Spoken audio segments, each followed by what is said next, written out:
In the second book of The Lord of the Rings, The Two Towers, we meet the men of Rohan, the rolling plains of Rohan. And the first group that we meet are led by Éomer, a brave warrior.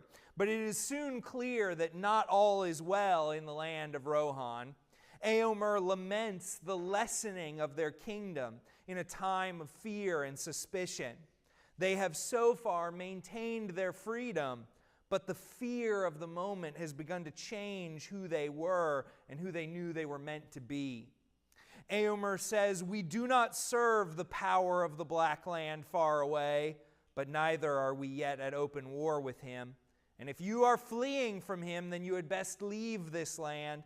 There is trouble now on all our borders, and we are threatened. We welcomed guests kindly in better days, but in these times the unbidden stranger finds us swift and hard."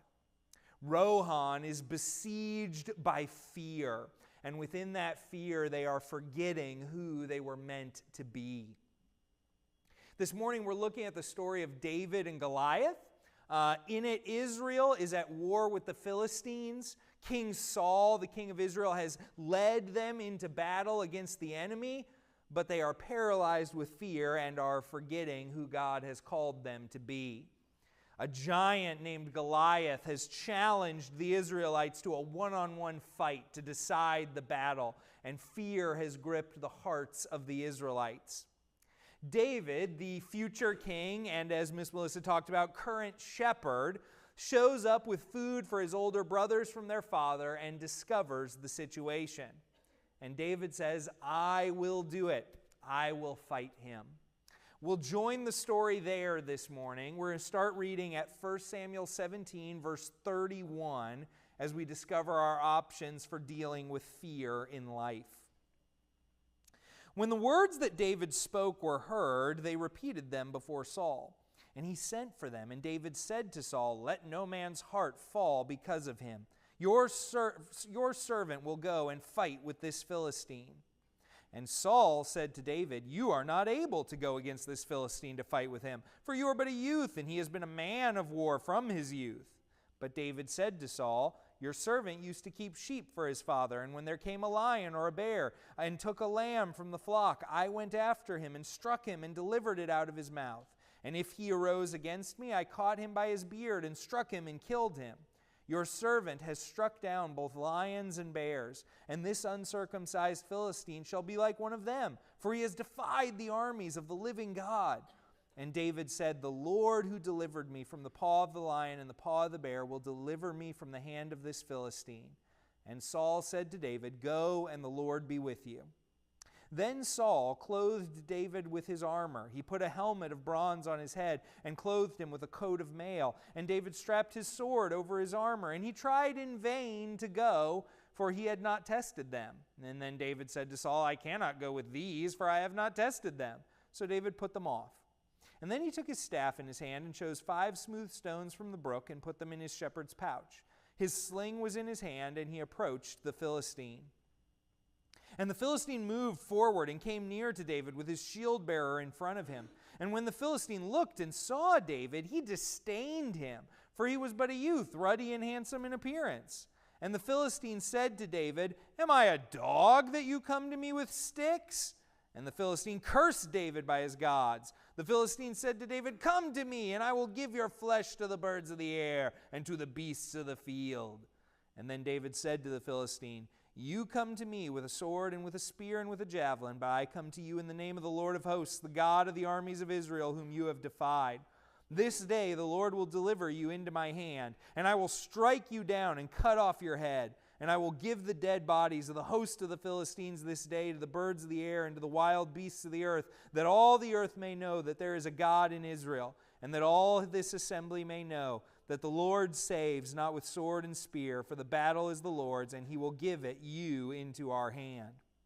When the Philistine arose and came and drew near to meet David, David ran quickly toward the battle line to meet the Philistine. And David put his hand in his bag and took out a stone and slung it and struck the Philistine on his forehead. The stone sank into his forehead, and he fell on his face to the ground. So David prevailed over the Philistine with a sling and with a stone, and struck the Philistine and killed him, and there was no sword in the hand of David. Then David ran and stood over the Philistine and took his sword and drew it out of the sheath and killed him and cut off his head with it. When the Philistines saw that their champion was dead, they fled. And the men of Israel and Judah rose with a shout and pursued the Philistines as far as Gath and the gates of Ekron, so that the wounded Philistines fell on the way from Shaaraim as far as Gath and Ekron. And the people of Israel came back from chasing the Philistines, and they plundered their camp. And we'll pause there. Does anybody remember the song? It goes something like, who are you? Who? I had to look it up this week because I only knew it as the opening credits song for CSI. That's what was in my brain as. That's when I grew up. It turns out it is Who Are You by The Who, which is entirely too many who's for a sentence that isn't spoken by owls in a children's book. Right now, at least a few of you are going, what in the world is going on here, and how does this connect? Well, here it is. Whenever we're looking in the Old Testament at a story and we're trying to figure out what does this mean for us today, what should I be drawing out of this, what should I be learning, one of the critical questions that we have to answer to figure that out is, who am I supposed to identify with in this story? Who am I supposed to see myself in here? Who are we? And there isn't always only one answer, but there's usually at least one good answer. In most American preaching on this passage, going back especially into the 1900s, does hearing that make you feel old? Back into the 1900s? That makes me feel old. Anyway, back then the main answer to this question was David. You're supposed to see yourself as David. This passage is about how we can be champions who defeat the giants in our lives.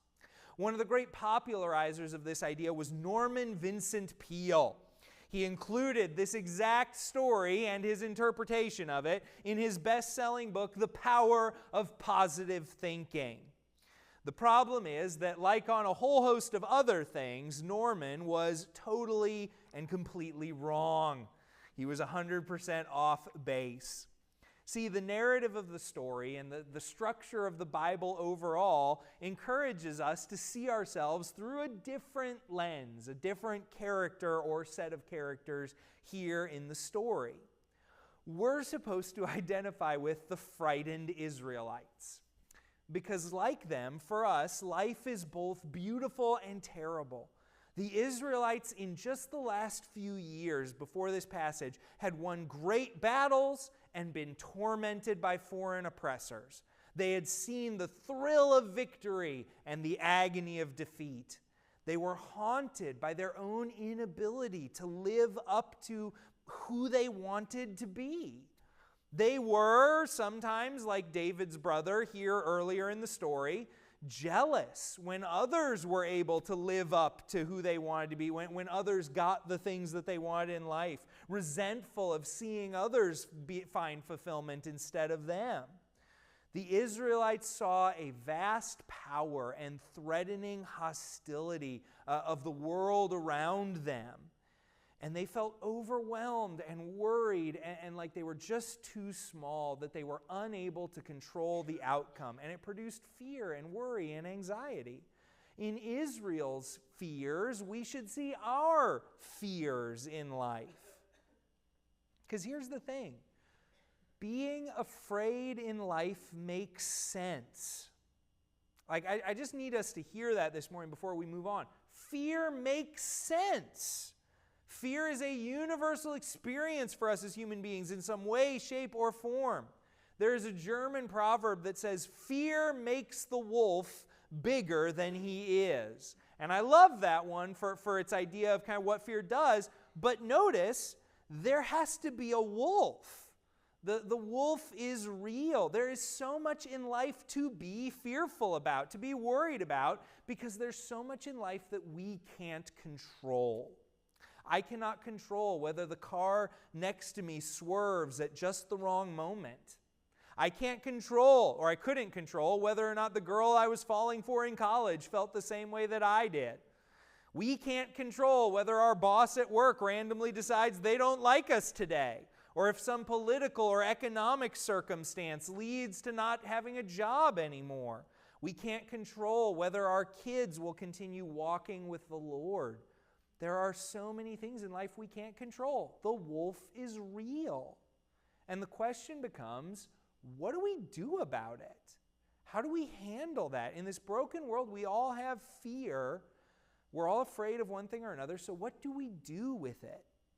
And this is where I think it gets really interesting this morning, because I'm used to people talking about Goliath in this passage as the source of fear. He represents the thing that creates fear in you. And there's a degree to which that is true, but I think it's important for us to note that Goliath is a person too. We see him, I think, sometimes as kind of this cartoonish, like, stereotype of the big bad wolf type thing. But Goliath is also a human being, albeit a very, very tall one. And this is still a person, which means whether we see it or not, Goliath is afraid too. There's something in his life that causes fear. Well, what if one of the things that we do as human beings to hide our worry and our anxiety and our fear in life is to get really loud and brave about how not scared we are? What if Goliath isn't just a source of fear in the passage, but he's actually one of the options for how we as human beings deal with our fear? I think the passage here holds out to us three options, each of them represented by a champion to represent how do you deal with fear as a human being. And the first one is Goliath. The word champion is used of Goliath 3 times in the chapter. He is this paragon of competency and capability and power and mastery, and, as we'll see in a second, of wealth and technology and influence. Goliath is the prototypical Philistine. He is the image and embodiment of everything they thought you were supposed to be in life. A prototypical warrior, a physical marvel, 7+ feet tall, and apparently most of it muscle, because his armor alone weighed 125 pounds. And speaking of that armor, this is where we get to, he's also kind of the symbol of technological mastery, because he has bronze armor, iron weapons, the latest in military technology of the day. He has a chainmail coat. And if you know anything about making chainmail by hand, having a chainmail coat for a 7+ foot tall individual is crazy, crazy stuff. I looked it up, and I found an armorer on the internet that still makes handmade kind of old-fashioned chainmail shirts for normal-sized individuals. And he said an average adult male suit of chainmail takes 30,000 rings and 1,000 hours of labor to assemble. That is 125 8-hour workdays. When you think about Goliath's size, you're probably talking 3 to 4 times that amount of armor. You're talking about a person working 12-hour days, 6 days a week for a year to create this guy's armor. It's the pinnacle of wealth and technology and power. Goliath, it would have been considered the absolute height of Philistine society, because when we learn about who the Philistines were, both in the Bible and in the historical record, the Philistines were a people built on warfare. Their whole society was built on going and beating up other people and taking their stuff. They didn't develop their own economy. They didn't develop trading partners. They just went and took what they wanted from the people all around them. Goliath is the height of what they considered important about their society. Goliath was the paragon of dealing with your fears by having it all together. He's the champion of being able to push my fears down and say, what do I have to be afraid of? I am the freaking best. Like, if we're talking about Goliath in modern propositions, he's the billionaire who's able to spend millions of dollars a year on expanding his lifespan and staying young forever. He's the Hollywood star in the picture on your Facebook feed that has them at 25 and them at 55 side by side, and it says, they haven't aged a day. He's the sports star and the social media influencer and the person with the economic might to never know need or want, all rolled into one. Goliath's Instagram feed is the thing of legends. Goliath's podcast is #1 on the charts. Goliath's 401k somehow miraculously survived the last couple of months intact. Goliath is that person who clearly and totally, completely has it all together. And Goliath really wants you to know it. Did you notice that throughout the passage, all we ever see Goliath saying is how great he is and how powerful he is and how much better he is than everyone around him? I defy the ranks of Israel this day. Give me a man that we might fight together. Am I a dog that you come at me with sticks? Come to me, I will give your flesh to the birds of the air and the beasts of the field. Man, maybe I missed an obvious analogy for Goliath here because he is clearly also a WWE wrestler. Goliath is ready. Yeah, he's good to go. Every single word out of Goliath's mouth is this boast. It's this, I'm so good, I'm so great, I'm the best person the world has ever seen. And you know what? I actually think that reinforces this idea that somewhere deep down inside of Goliath, he is afraid of something. There is something that he is covering up. He might not be afraid of battle. He might not be afraid of fighting. He's never found anybody who does it better than him. He is the Gaston of fighting. There's no one as brawny, as burly as him. But there is something inside that he is compensating for with all his blustering baloney. There is a line in one of Sarah's favorite books. It's actually spoken by the character that our son Caden was named after, where that character says there is only one reason to be passionate about a lack of faith, and that is fear. Fear that you are wrong. An innate need for others to share your opinion so that you can be less afraid. Goliath needed everybody else to know about his invincibility so that he could keep feeling invincible. And this is where we have to see that while our world loves Goliaths, we love this kind of champion. We make them popular. We're the followers in their Instagram feeds. We tend as human beings to love this kind of person who says, yes, I am the best, I am the greatest, I am yeah. In reality, this way of dealing with fear and worry and anxiety is empty. Because he might look great and powerful and mighty, but the actor who still looks 25 is still going to be dead in 40 years. That perfectly put together social media feed can't keep our family member from getting sick or that relationship from breaking down. That money in the bank account can't buy us true love. The giant might seem like a champion who makes sense, but we read the story and he's worm food at the end. Any champion that we put our faith in, except the right one, is going to end up disappointing us somewhere down the road. We'll realize that the armor was empty from the start. Okay, we'll mention the second champion here, but very, very briefly compared to the other two, because he's the one that Scripture basically brushes over in the passage, and it's because he asks to be brushed over in the passage. He signs up to be the forgotten champion, because he's the one who should be Israel's champion and abdicates his role. It's King Saul. In fact, it would seem in the chapters leading up to this that the Bible was setting up a King Saul versus Goliath grudge match. When Saul is chosen as king, it's at least in part because he is, and the Bible says this explicitly, because he is head and shoulders taller than everyone else in Israel. Saul is also a giant. Maybe not 7+ feet, but Saul is the biggest. He's the strongest. He's the mightiest. He tries to put his armor on David, and what kind of armor is it? It's a bronze cap and chainmail armor and a nice sword. He has all the same technology and equipment and everything that Goliath has. Saul's the one who should be stepping up, and instead he stands down.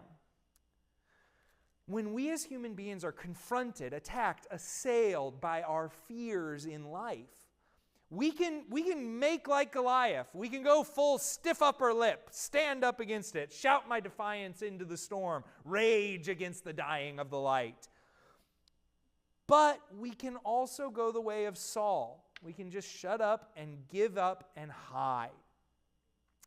I think even our broken world knows that that option kind of stinks. But I think it's still important to note this morning that the Bible says, hey, both of these are inadequate answers. You cannot do it on your own, but you also can't just abdicate, give up, give in to fear and worry and anxiety. So what is our third option? If I can't do it myself and I can't just give into it, what is my third option? Well, we need the right champion. We need the right champion. And I think obviously our third option here is the one who's left standing and victorious at the end of the passage. It's David. He is Israel's champion here in the passage because he stands and says, I will do it. I will fight the giant on behalf of my people and on behalf of God. He has a magnificent speech in verses 45 through 47 I wanted to read again. He says, you come to me with a sword and with a spear and with a javelin, but I come to you in the name of the Lord of hosts, the God of the armies of Israel, whom you have defied. This day the Lord will deliver you into my hand, and I will strike you down and cut off your head, and I will give the dead bodies of the host of the Philistines this day to the birds of the air and to the wild beasts of the earth, that all the earth may know that there is a God in Israel, and all this assembly may know that the Lord saves not with sword and spear, for the battle is the Lord's, and he will give you into our hand. For the battle is the Lord's. I think we're starting to see our answer here. We need someone who is better than a giant. We need someone who's not blustering and this, that, and the other, but we need someone who can fight for us. We can't be like Goliath. Goliath isn't the answer, because even if we find that most competent, capable, powerful, up-to-date, influential, etc. person, they still end up stone cold dead at the end of the story. We have to acknowledge our fears. We have to acknowledge that the wolf is real, but we can't give in. We can't just leave it there and let go. We have to know that there are things in life we can't control, we can't face, we can't handle, and we need to be able to hand those to someone who can handle it. We need a champion who is infinitely more powerful and who is infinitely loving towards us to actually want to save us.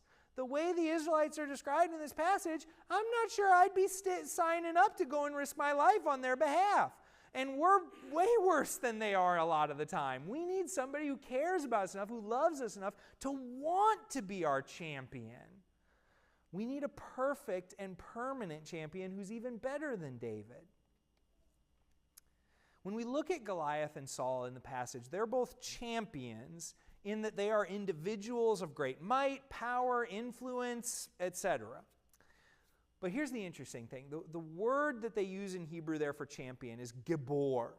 And Gibor had a more ceremonial use too than just kind of the general idea of someone who was powerful and mighty and had it all together and so on and so forth.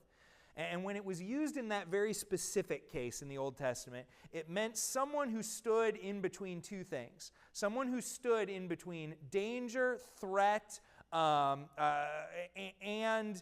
danger, threat, warfare, hostility, etc., and something that they were protecting. It was someone who stood in the gap, who stepped up and said, I will take the punishment, I will take the blows that would otherwise rain on someone else so that they might go free. I will fight the battles so that someone else may find peace. And if you know me and you hear that, then you know where we're going. Because ultimately, David isn't the right champion here either. He's better. He's better than those other two. He gives us a glimpse of what being the right champion looks like. But the thing is, we know, and we're going to be talking about it in the coming weeks, David ends up messing up too. David ends up failing too. David ends up being a king who also abdicates his role as the champion of his people and leaves it to others to go deal with stuff for him, who sins and steals and takes and kills. And even if that wasn't true, David still dies too. We need a permanent champion. David is pointing us forward to someone else, to someone that the Bible would call a son of David, a promised king, one who would be the shepherd for his people and who would step up and say, I will do it. I will fight their battles, fight their giants, and they will receive my reward. I will pay the price for their fears and doubts and give them faith and hope in exchange. I will crush their enemies of fear and death and give them new life. See, the gospel, the good news in the Bible is that our fears are so great that we are unable to save ourselves from them, completely and totally. And yet, we are so loved by God that He has sent His Son to deliver us to the point where our fears do not need to have any power over us anymore. Jesus, in the most unfair deal in history, fought the giant of death and separation from God. He stood up and said, I will pay the price. I will be the one who stands in the gap for us. And as His beloved children, He turns to us after defeating the giant, and instead of saying, okay, where's my reward now? He instead smiles and holds out to us His reward and says, I have won this for you. Freedom from fear. Not because the wolf isn't real, but because or because we're invincible, but because our champion is infinitely more powerful than the wolf could ever imagine and than our fears could ever dream. The good news is that this is the good news that we declare and proclaim as Christians, that by seeing and believing in Jesus, our champion, we get to find victory. Because that leaves us with one last question. What do we do now? What does victory look like? And maybe more specifically, what does our part in victory look like? Well, help me remember. Who are we in the passage? Let's say again, we are the... I know, it's late. We're having trouble waking back up. That's right. We're the Israelites. So we read a little bit further in the passage than maybe you typically go when it's just about David versus Goliath. Let's read those last couple verses again and remember what happens to the Israelites when their champion has defeated their fears. Starting in verse 50. So David, our champion, prevailed over the Philistine with a sling and a stone and struck the Philistine and killed him. And there was no sword in the hand of David. Then David ran and stood over the Philistine and took his sword and drew it out of the sheath and killed him and cut off his head with it. Our champion has defeated the source of our fears. When the Philistines saw that their champion was dead, they fled. Maybe a great commentary on what happens when we put our faith in other champions than Jesus. And the men of Israel and Judah, us, rose with a shout and pursued the Philistines as far as Gath and the gates of Ekron, so that the wounded Philistines fell on the way from Sharaim to as far as Gath and Ekron. And the people of Israel came back from chasing the Philistines, and they plundered the camp. Brothers and sisters, if we really believe that our champion has defeated our fears, if we really believe that He holds out His rewards to us, that the battle is won, the victory is ours for the taking, then we take it. We pursue our fears. We don't leave them to creep back into our lives. We take the gospel and we apply it to them and we push them further and further back through the power of the Holy Spirit at work within us. We go on the attack. Someone once said that the biggest mistake you can make in life is to be continually fearing that you will make one. And that sounds great. But the thing is, apart from the good news of the gospel, you probably do need to be worried about messing up in life. Because if it's just you standing in that gap, and there's a bunch of stuff that you can't control, then man, you better hold on tight to what you can. But in the story of the Bible, we find a totally different conclusion than that. We find that you don't have to worry about messing up because Jesus paid it all. He didn't pay some of it. He didn't pay most of it. He didn't make it okay, and now it's your turn to make it great. He paid it all. You can charge forward in confidence because your champion already won the victory. It might be hard. It might take time. It will take work. But it has already been won by a battle that was already fought by a great warrior king who already came to rescue his children. You will mess up. He still won. You will stumble. He still won. You will falter and fail, and he still won. The champion already won the battle. And in an incredible twist, it is through the victory of our champion that we start to become a better version of what Goliath was pretending to be. Fearless and capable of incredible things. In the victory of their champion, the Israelites figure out, they find this brief flash, this moment of inspiration of who they were meant to be. A scourge against God's enemies and people who can enjoy and celebrate the good that God has given them in life, who can celebrate the victory that God has won for them. In putting their faith in the right champion, the people become glorious. I think so often we have to be careful of being that Saul, but we also have to be careful of not living into the reality after our champion has won the victory. Nelson Mandela knew a lot about resisting fear. He grew up in the South African apartheid and ended up being perhaps the single most important person in its downfall. But along the way, he paid a heavy price, including more than 27 years in prison. When Mandela was eventually freed and elected president of South Africa in the 90s, his inaugural message focused on fear, but not fear of evil, but instead fear of being all that we had been called to be. Mandela said, "Our deepest fear is not that we are inadequate. Our deepest fear is that we are powerful beyond measure. It is our light, not our darkness, that most frightens us. We ask ourselves, who am I? Who am I to be brilliant? But actually, who are you not to be? You are a child of God. We were born to make manifest the glory of God that is in us. And as we are liberated from our own fear, our presence will liberate others."